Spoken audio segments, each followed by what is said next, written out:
I'm good. Thank you for the warm welcome, Thousand. As you said, Peak Ruby, they just need to get one win because they got the FF victory here. We are in that first ban phase. Peak Ruby taking away ASOL, Frog of War, just letting that timer tick out. ASOL is a champion that I don't see quite as often after those repeated nerfs. Like, still scales very, very well. But I don't see quite as many people like putting high priority on it. But perhaps that Peak Ruby doesn't want things to go late, doesn't want to play against this hot, like strong scaling mid laner. Looking for their second ban, and oh, Senna, that's also interesting. Don't see that much. This is a lot of we hate scaling Yeah, so far. yeah, and I kind of get it, right? And it's also a little bit hard because Frog of War, we there are a lot of players that we had to prep for, so trying to remember everything that all of these players that we could have possibly seen had. There's a lot to keep track of, but I mean, I'm assuming these are kind of heavy target bans here for Peak Ruby.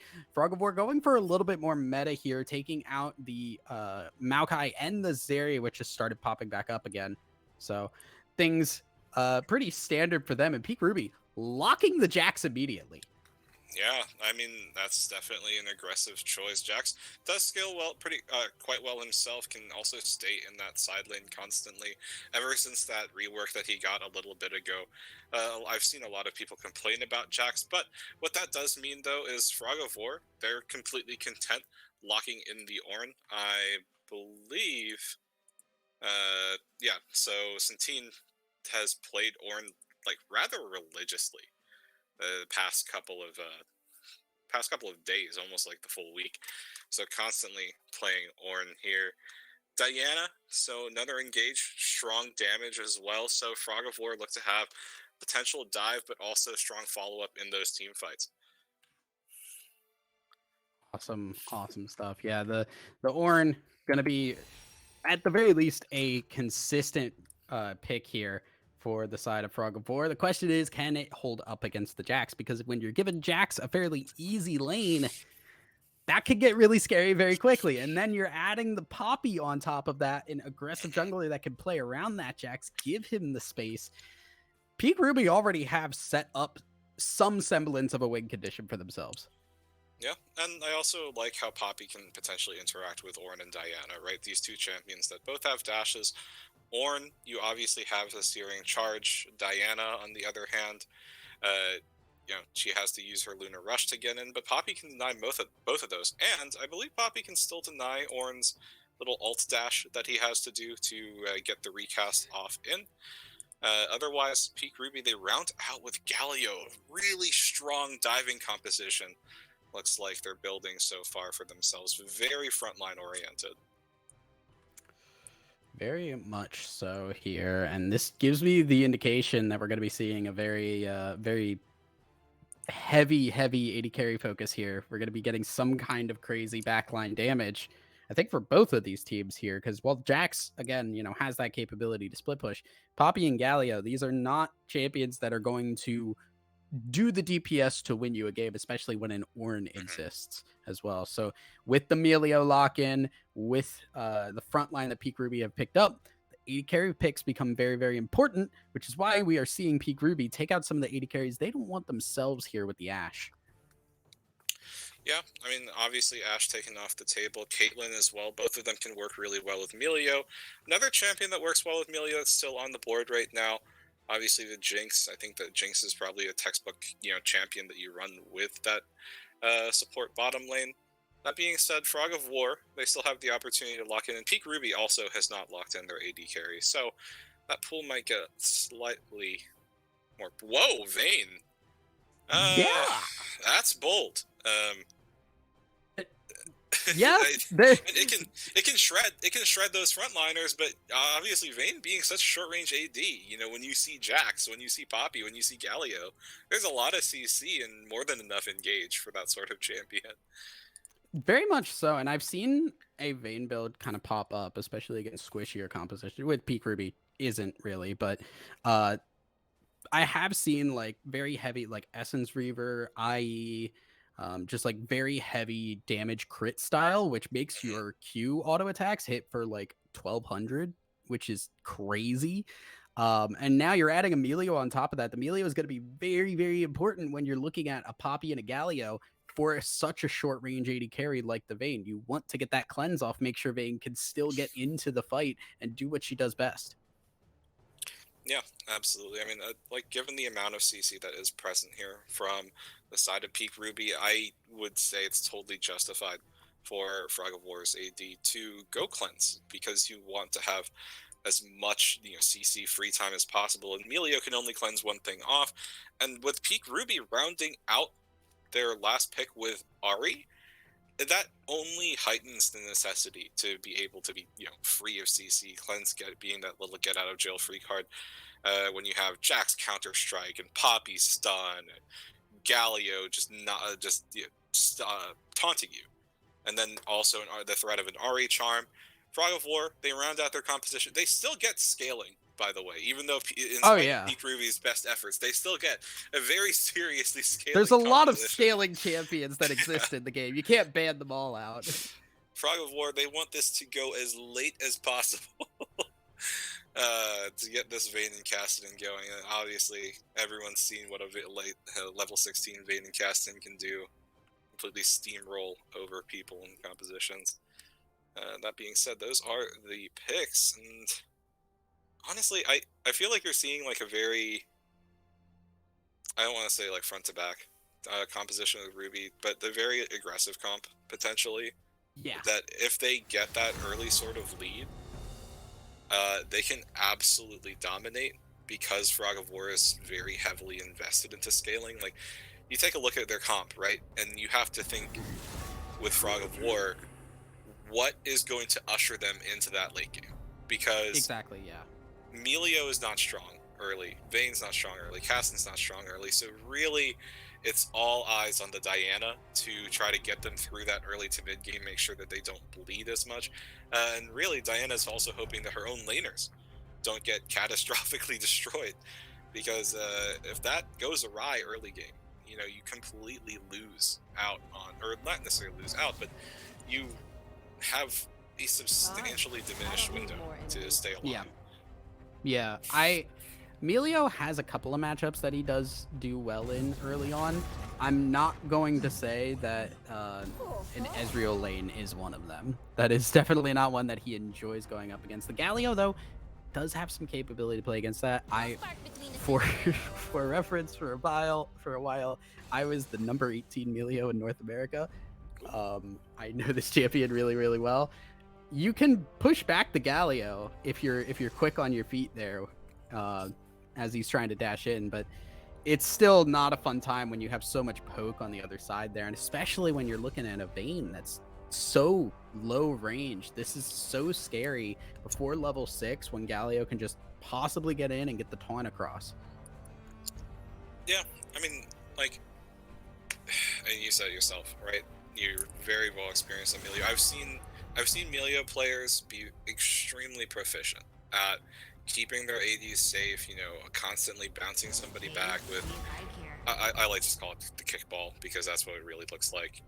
But bouncing the enemy engage backwards, making sure their ADs stay alive. But those are also from pretty substantial cooldowns in the early game. So if you get really pressured, it becomes that much harder to keep that Vayne safe and to keep yourself safe as Melio. And I'm kind of wondering, because obviously you want Diana to be successful, but Diana is also not going to be able to have her laners set up for her, right? Caston's not going to do that. Vayne, Melio, you kind of have to bait them into a false sense of like security and make them overcommit. So really, I'm just thinking about top lane now, right? So like, because that's the best possibility for Diana to work with one person on her team to find something to carry through the early game. And I feel like if you are the side of Peak on this blue side, then you have to anticipate that. Yeah. I mean, like, everything has been set up for Frog of War to go late game. The question is, are you getting there, right? And even still, I think the thing that I really like about Peak Ruby's composition here is, one, I think it has just a stronger mid game, which is to be expected when you see all of Frog of War here. They have you don't have a winning lane in any of these matchups, and that's a fear, right?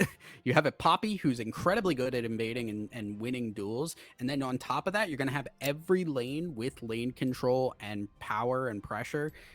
You can just run all over this map early on.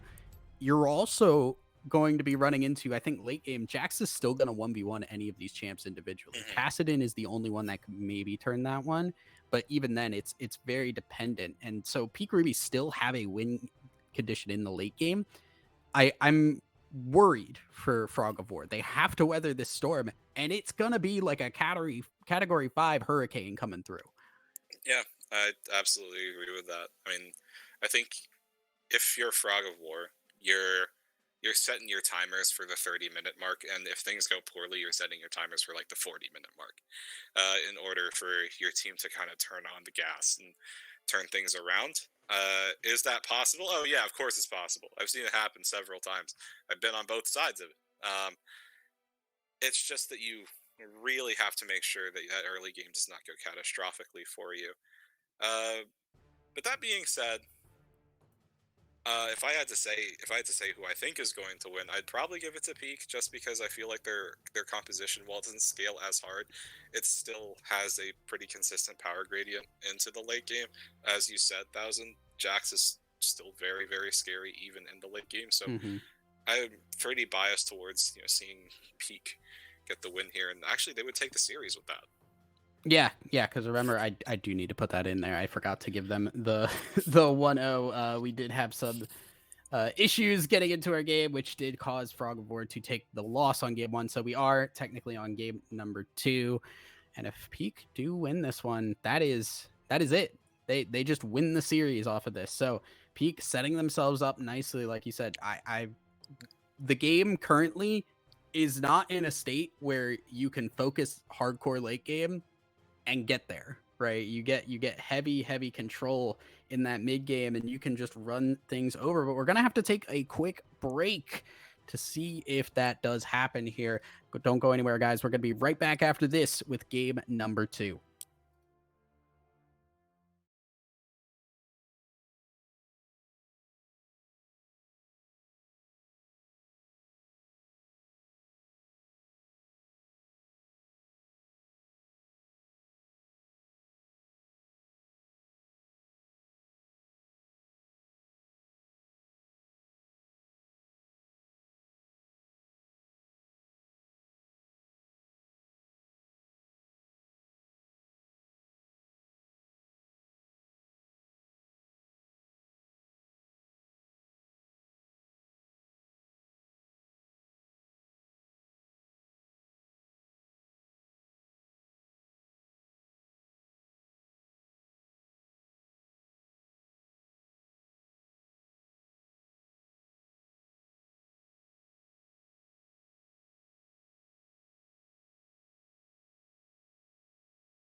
And welcome back, everybody. We're into game number 2 here as we see the teams getting out underway. Peak Ruby on the blue side, Frog of War on the red. So we see everybody just going out across here. And I do want to point out a couple of things. One, we have 3 teleports on Peak Ruby. Yep. Well, maybe we'll get into that in Stun. a second here because stun, Counter-Strike, very good ability, forcing the flash of Diana right out the gate here. But yeah, we have teleport on Ezreal. And we have Ghost on the Vayne. And in a lot of cases, don't hate the Ghost. But when you're up against the CC possibility here, I almost kind of wish it was a cleanse. Yeah, I was very much expecting a cleanse as well. And the other thing, you see Champion Slayer there has a Dark Seal as Cassidon here.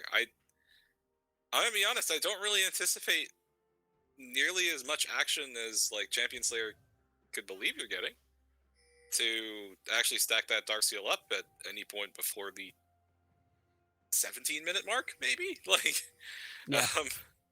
I would be very surprised. Watch me eat my words later, but still, I'd be pretty surprised about that. Hey, But if it happens like that, that just shows how crazy it is, right? Like, yeah. it's not anything bad, but yeah, Galio actually tanking a bunch of that red buff here will give them a little bit less health to work with in the early game, but all it takes is one good engage and things can go very haywire here. Both junglers starting on the red buff, so we're probably not going to be seeing any interactivity there. It does mean ganks could be very intriguing both sides around. And you saw Sentinel there in top lane just eating a little bit of Counter-Strike damage against the Jackson. Off of it, Zervaloid is going to hit that early level 2, have that early pressure, but this is kind of what we were expecting. Frog of War opted in for scaling lanes, and that doesn't exactly work out great, and you can even see it being reflected here in bot lane. Peanut just hits level 2, eats a lot of damage back in return, of course, but still able to just go forward because Frogger's still level 1. Yeah, Lyrith going for the longsword 3 pots here, going to be very, very capable of taking the poke at the very least. But they have to be wary of the engages, and with the control of the Ezreal, you can just keep them pushed off the wave. Emilio can't do a whole lot here. It's not a fun time. And even here, just trying to walk up for these Spell Thief stacks. Gonna be a little scary. This is kind of one of those lanes where you maybe try to take the Relic Shield, see what you can get from that, and don't put yourself in harm's way. Yeah, absolutely. You can see, though, that Snowy Troop made that way down towards the bottom side of the jungle. For Frog of War, I don't really think they're going to be able to find anything, especially being down Flash at level 1. Bit of a mistake, so to speak, but honestly, I would say Peak are in a rather comfortable position. I'm waiting for Peak Shepherd to get off their first gank, just because that can really determine the pacing of this early game. And if you are Peak, that's really what you want. You want to play aggressively, you want to get those early leads, because that's when you're strongest. Mid lane, though, nice little trade. Yeah, Cassidon actually not having too much of a problem here. The fleet footwork helping out big time for this Cassidon, but Poppy and Galio not far off here. They're going to go Flash, trying to get the taunt, forcing the Flash early. Champion Slayer getting pushed back into the charm. First blood for Azriel. Gets it with the help of the entire team. Yeah, I mean, obviously it's great that Peak can get that first blood. They got exactly what they wanted there, but you consider the expenditure of resources. Peanut burning both summoners, Peak burning Flash, although you still have Hex Flash. It's a lot to commit. And Azriel's able to get that wave into tower, take out Champion Slayer's TP as well. But they are getting going, and that's exactly what Peak want to do. Peanut goes back down to bottom lane. And you can see, though, Dark Frenzy was able to get that back off. Doesn't even need to TP back up, but in top lane, a little bit of a fight. Yeah, it's just big boys hitting big boys. That's kind of top. Directed Camera's a big fan of it. Yeah, Zervaloid wants to try and get this Ord down, wants to get the kill. Very much trying to do so, but it's just going to be the back away for the Ornn. Still has that teleport up as well. So far, despite the one death, things not exactly going super poorly here for Frog of War. Hmm. Yeah, I mean, obviously the first blood gold is really, really nice to have, and Osriel comes back into lane with that completed lost chapter. You compare that to Champion Slayer, who has Ruby Crystal and boots. Doesn't feel great for the Kassadin. But the other thing is, Peak is well aware of the fact that their champions are decently strong in the early game. They're winning on, or not necessarily winning, but they're getting priority when and where they need to. They get that early Ocean Drake, which feels pretty good for that early regen. Honestly, though, if I am Peak, I want to get going as fast as possible, even faster now, especially because you have Ari with her ultimate. Should be able to look for potential roam, especially having that slight lead. But yeah. It does mean level 6 on the Kassadin, though, as well. So Champion Slayer does have a little bit of fear. There's the charm. It's hit with the Rift Walk as well. Osriel can't get that far under tower. Champion Slayer stays alive, but is going to have to back away as the plate gets taken. yeah, I would say Osriel's pretty happy with how things are going. Bot lane, though, a little bit of a fight. Yeah, Lyeth getting the flash out here as Peanut has to run. They've burned everything, and they didn't get the win in the fight they wanted, so going to take a little bit of a trade back. It's not the end of the world, but it is a little bit worrying to see these engages not working. Yeah, and Lyeth, to their credit, has been able to stay safe. Now, doesn't have flash available on the Vayne, so that is going to be that much more tense, that much more dangerous for bot laner. Oh, top lane. Yeah, Zerbeloy popping the ultimate. Ornhorn coming out, wants to try and get on, uses the jump and the flash to avoid it, but now there's a counter gank happening, and Peak Shepherd wanted to try and finish off this Ornn, can't do so. Snowy Troop shows up for the assist. Sentin getting out really strongly there. Yeah, I mean, that could have been pretty scary for Zerveloid because it really looked like he's committing almost all the way for it. He's able to stay alive with the flash. Just a little bit more, just a little bit more greed, a little bit harder of a chase, and Snowy Troop would have been right there. That being said, not entirely sure if they are able to kill the Jax just merely on the consequence that Ornn it would didn't have get been that real initial close. block. Yeah. It would have been very, very close. And Sentin, well, the health is not there. There is, at the very least, the survival. And that is really all that matters. Down a bunch of farm right now. Now we're seeing Snowy Troop having to burn the flash again. I've seen that one before. Getting caught out in the same spot just 4 levels later.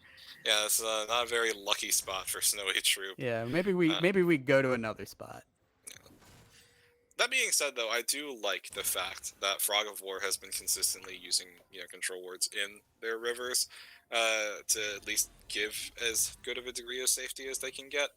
It's semi-prevented Peak from expanding any sort of gold lead. The only problem with this, though, is that Snowy Troop is just not strong, having only recently hit level 6. That means that Peak, they have free reign on these early neutral objectives as they look to secure a Rift Herald for themselves. Yeah, and as we start getting further and further here, the thing that I'm looking at, and I don't want to say a big concern, but a concern that I do have is Peak Ruby. They don't have like a team fight engage, right? Like the best they have is Galio, and Galio doesn't have a way to get onto multiple members very easily. Well, he might be getting into them accidentally as the blast code's going to try and get him out. Snowy Troop getting taunted. I don't think you can help Peanut out of this one. Gonna flash, use the E to jump away. As they drop that Rift Herald in the mid lane, trying to get some plates. It's a little scary, but it's still a win for Peak Ruby. Yeah. Overall, they do get that gold advantage from the plate, but unfortunately for Peanut, has to burn the flash there, so less likely to be a bit aggressive as this Galio now. Only thing he can really look for is like follow-up on Shepherd going in top lane. Sentinel and Zervalid once again fighting it out. Oh, this Jax is scary! Yeah. He's going under the tower, gets it. The slow will keep him a little bit slower as it does. Why did I say that?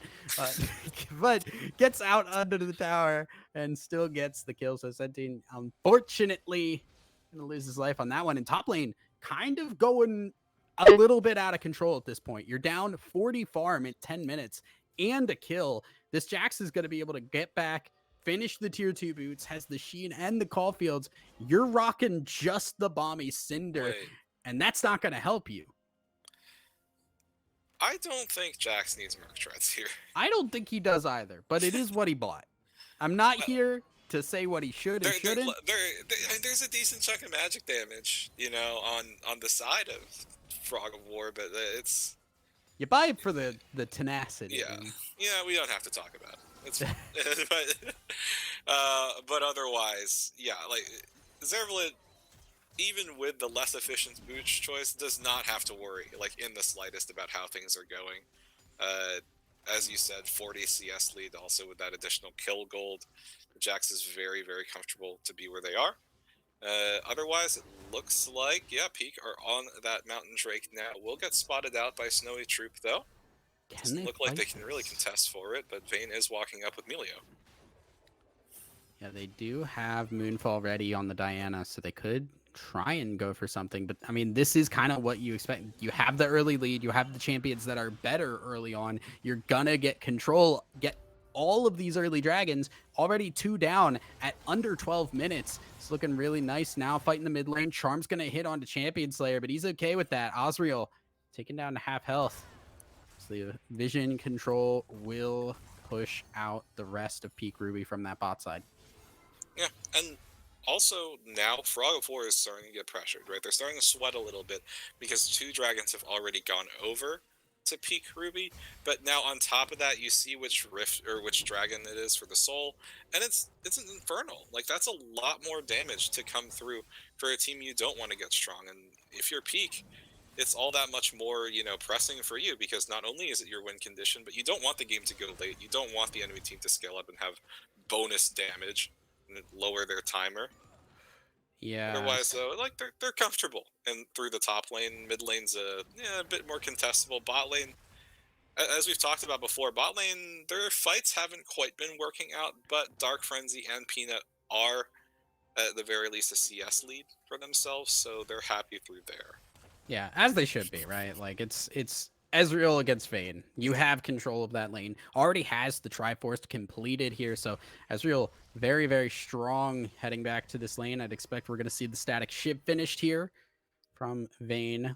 Lyeth will be happy, and it is going to give at least a semblance of wave control maybe on this bot side to hopefully get these waves a little bit easier and maybe to fight a third dragon here.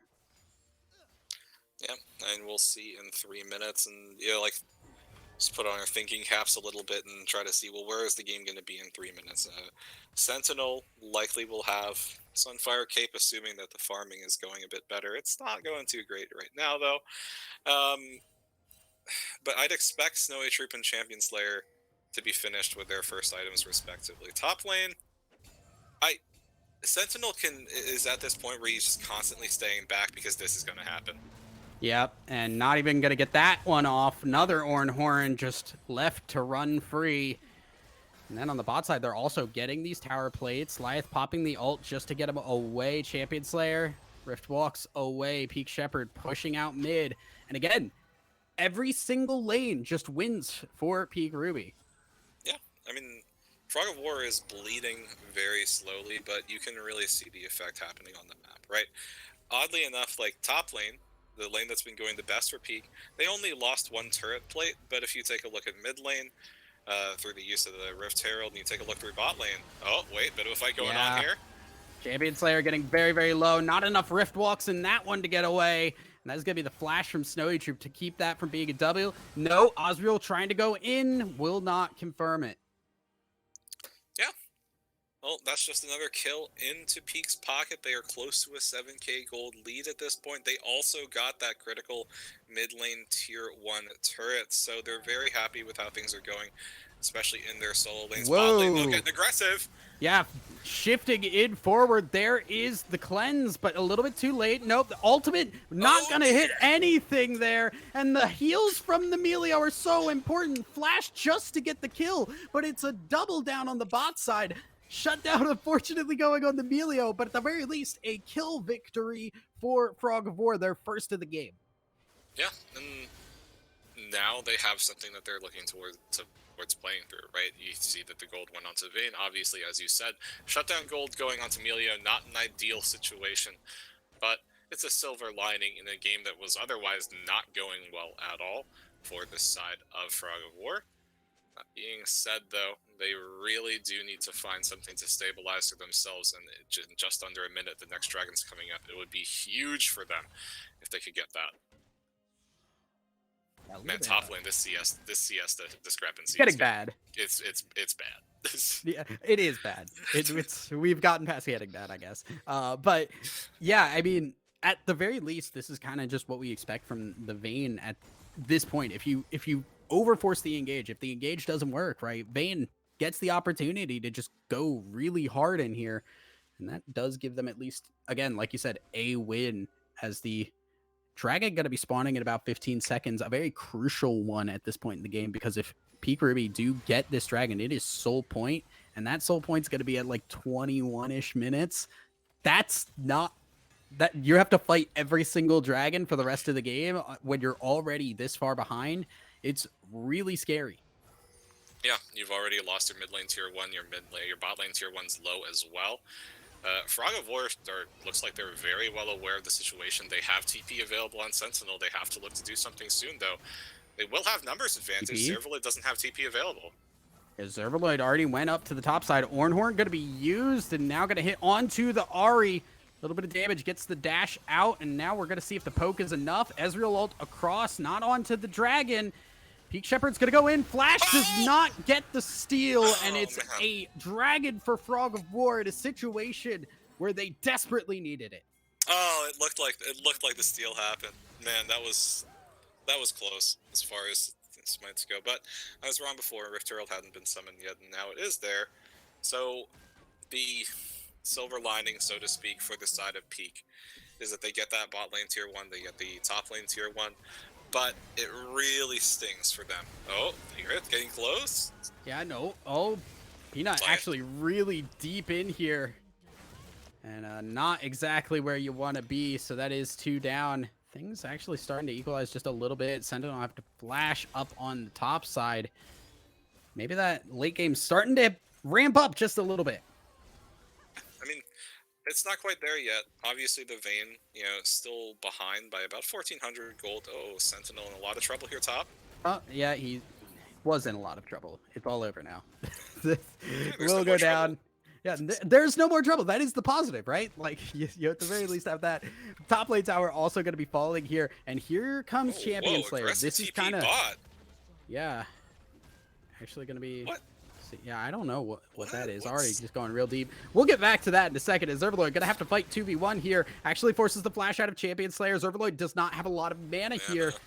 Azriel coming down onto the bot side here. The charm is not going to hit now. Azriel deep in it, not with a lot of help. The Galio ult just to reposition. Frogger, no mana on that champion, but that's not the damage dealer. Lyeth getting ignited. Azriel out of dashes, can't get in range. Frogger just going to walk away at just 1 HP. No, back in there. He's right there, buddy. Will go down. The shift forward. Lyeth still running. No, the Q from the Galio is enough. And that is another 2 kills going over to Peak Ruby. Oh, Frog of War, both of their bot laners were so close, yet so far. On the bright side, you did pull a lot of attention. Unfortunately, there's not really much that the rest of their team can get off the map. But yeah, talking about how Frog of War is doing, it's not as bad as it could be. That's not to say it's going well, it's just not horrible yet. Getting that dragon gave them some breathing room. They just need to repeat that like 3 more times, which I'm not sure is going to happen, especially if Zervaloid keeps TP for the next drag, because that's representing a lot of gold that wasn't present for that fight just now. Before. So yeah, if the Jax is there, I think the fight goes a lot differently, but, luckily for Frog of War, they are able to get that. Otherwise, though, the Castans having a rough time, the Orn's having a rough time. Diana, not quite as much. Vayne, not quite as much, but still. Frog of War, they have a lot to get through before they can start breathing more easily. Yeah, we're sending both of these champions down to the bot side. Champion Slayer doesn't have another Rift Walk, though, and that's going to be a dead Kassadin. Lyeth trying to run down the Jax, who does have that Counter-Strike coming back up. Yeah, going to jump back on. Counter-Strike just has to be up here. Will get flashed out by Lyeth, who does not have to worry about another dash.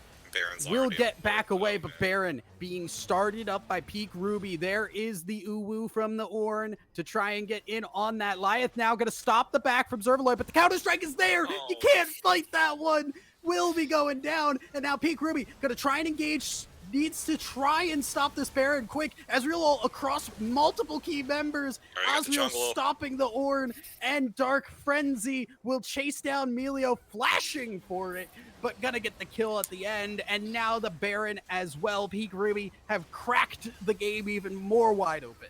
Oh, that's about as bad as you can get. You know, you get the Baron here, and now it's over a 10k gold advantage for the side of Peak Ruby, and it went from bad to worse. Right, like in bot lane, Zervaloid winning the 1v2 that Champion Slayer was trying to bait the Jax into, you know? It's like, okay, well, I'll absorb all the damage from the Jax, that means Vayne can free hit, and it almost worked out, but Lyeth, unfortunately, wasn't able to finalize it. Zervaloid went to that tribe rush, started the back, and I understand why Lyeth went for what they did, right? You would just want to interrupt the Jax, maybe get the kill, but you have to remember that Counter-Strike is going to be up as long as Jax has mana. Was right then and there, and that also meant that there's no DPS in the Baron pit for the side of Frog of War, so they lost everything possible in that sort of situation. Dragon spawning in just 5 seconds here. We tumble in forward. Nice disengage there with the Melio to make sure you get out, but Lyeth losing a lot of health in that trade, and that does mean that tower will be going down. Weird flash. But okay, Azriel. It was the Spirit Rush, the charm there. Might have hit the Diana, but as you said, odd flash. Sorry, it was it was the dash. Sorry, it looked like a flash on my screen for some reason. Maybe I think I'm bugging out. Well, you saw Snowy True flash for sure, right? Like gotcha. So, okay, that's like, I think they were too close, confusing me. Yeah. Regardless, here comes the siege, and now again. I'm surprised Peak hasn't even sent one person to just do the dragon while everyone else is sieging. Yeah, I mean, at this point in the game, you're hoping to end it before you get to a soul point. That's true. Right? That's like, one dragon is not going to do much. You want to use the Baron as much as you can as well.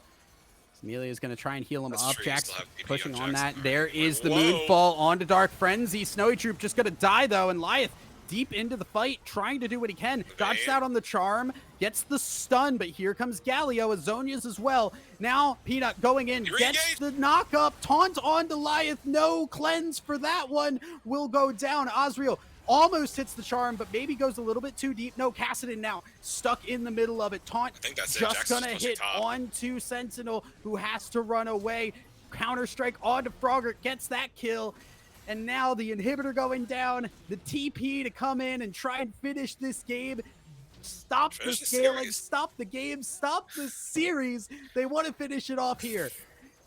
And Lyeth not up for another 10 seconds, Frogger for another 20. They're going for broke, trying to save it. Champion Slayer going in. Yeah, Dark Frenzy gotta get the kill, a single and the tower going over to Zervaloid. Lyeth, the only one left alive to try and stop it, but the charm will just force him into the enemy team. Everyone goes down, and Peak Ruby take game number 2 in dominating fashion.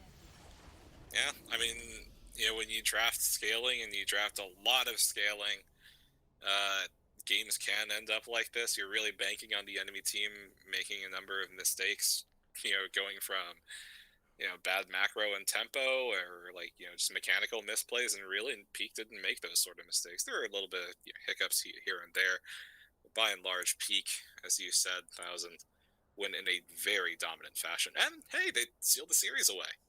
Yeah, I mean, it was just controlling, right? Like there was no pivot to play off of on any of these lanes, and that can cause a lot of problems, especially when one of the lanes just starts getting really, really far behind. It just opens up a lot of opportunities, and granted, Peak took advantage of them. So congratulations to them winning game number 2, winning the series here. And I mean, good stuff, looking good going into another game next week. Yeah, absolutely.